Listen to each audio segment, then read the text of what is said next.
Hi guys, just doing a review on The Walking Dead, season 11, episode 10. Yeah, we're on episode 10 now.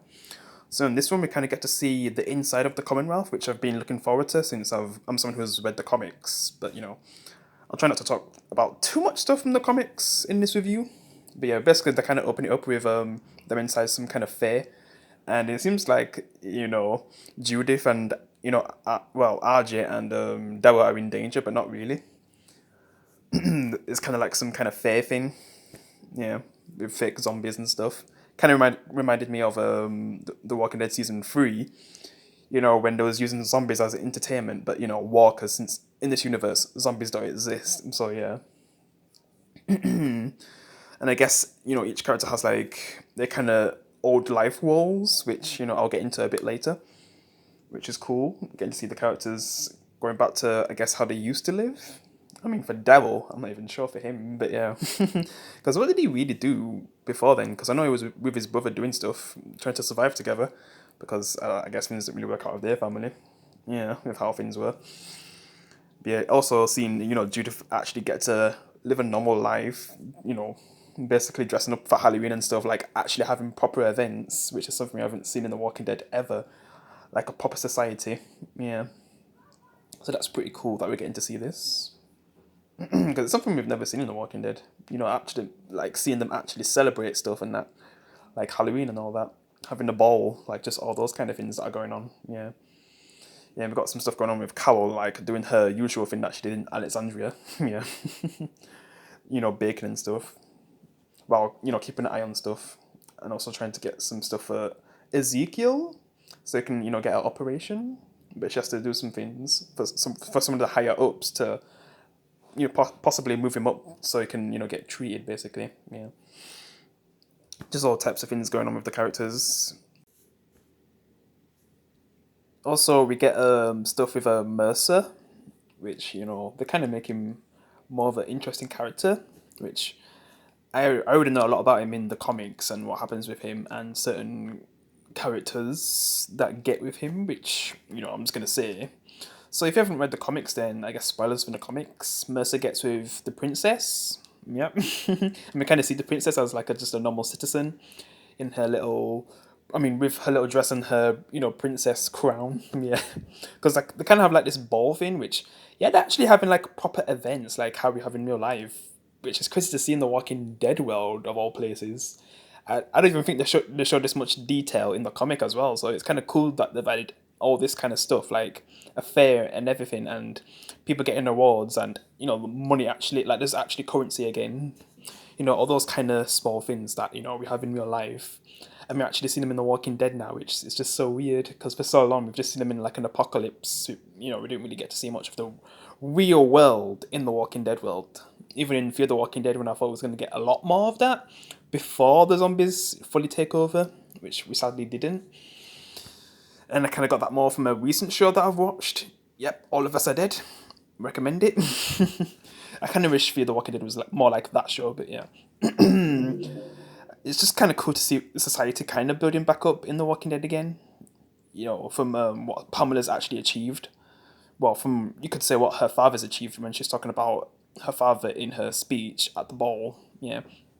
And we kind of see some of our characters like Yumiko and her brother, which I guess the brother's a doctor again, so I'm not sure if that has something to do with Yumiko, because we could tell that the brother didn't want to be a doctor again, but maybe she revealed something. So yeah, I can't imagine how their relationship is together. And Magna, she's like a waitress, which she was a waitress in real life, so she must be shocked that she's a waitress again in the apocalypse. Yeah, just everyone getting their old jobs back that they used to have in the normal world. Devil, I'm not even sure. Like, did they just give him like training to be a Commonwealth soldier, because I guess he just kind of revealed what kind of skill sets he had. Because we never really got to see him, we didn't really get to see these characters have like an interview like we did with Ezekiel, Princess, and all the others.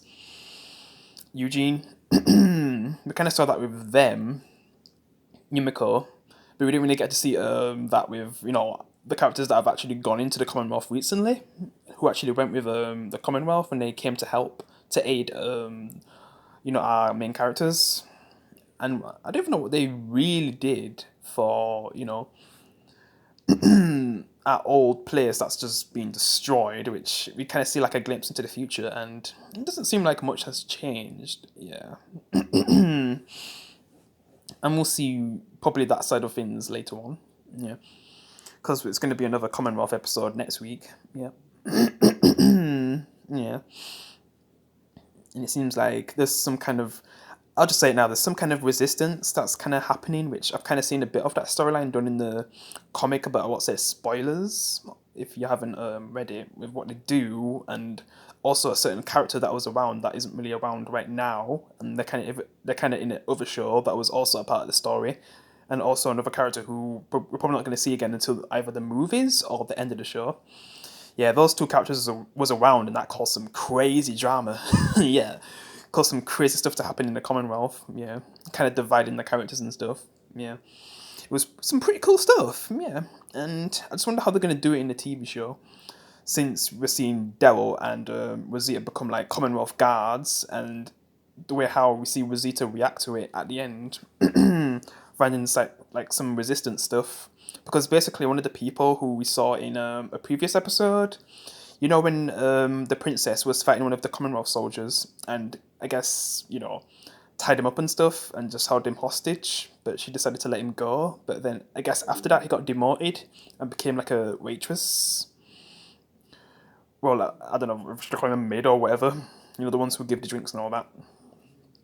And so, yeah, he just feels like he's being treated like crap, and he's kind of going against the Commonwealth, and he kind of holds one of the heads hostage, and confronts Pamela and saying that you don't really listen to us, and you just like all the things that you say are lies, basically. And then he tries to get away.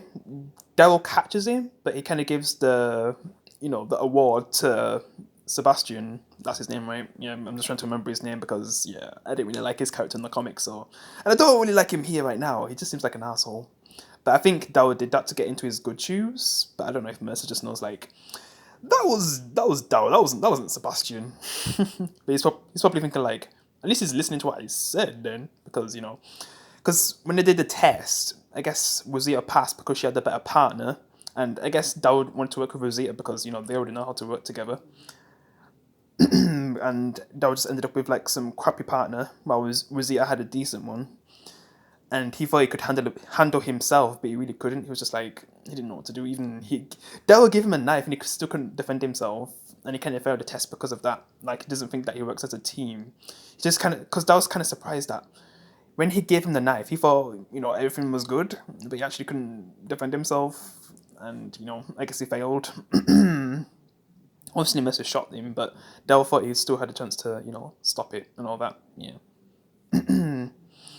But I guess he kind of, probably thinks that Daryl did, help capture that guy, and he's kind of listening to some of the advice that he said, with Sebastian and all that, and how being here is kind of like a gift, like compared to being out there, and at least Daryl's actually trying to make it work compared to Alexandria. When he was at Alexandria, man, he didn't even get a bath when he was in Alexandria compared to probably here. He's even wearing armor and everything. Yeah. But yeah, basically that guy who they captured, he was a part of the resistance. They kind of find his base. Rosita just finds all this stuff, and possibly he might have more supporters as well, which I'm intrigued to see where that goes. And because Pamela thinks like, what if there's actually more? And she kind of tells one of the characters to see if there actually is more, and we'll just see where that goes. And that's probably where I'll end it. So yeah, guys, hope you enjoyed my review. I'll see you in the next one. Peace.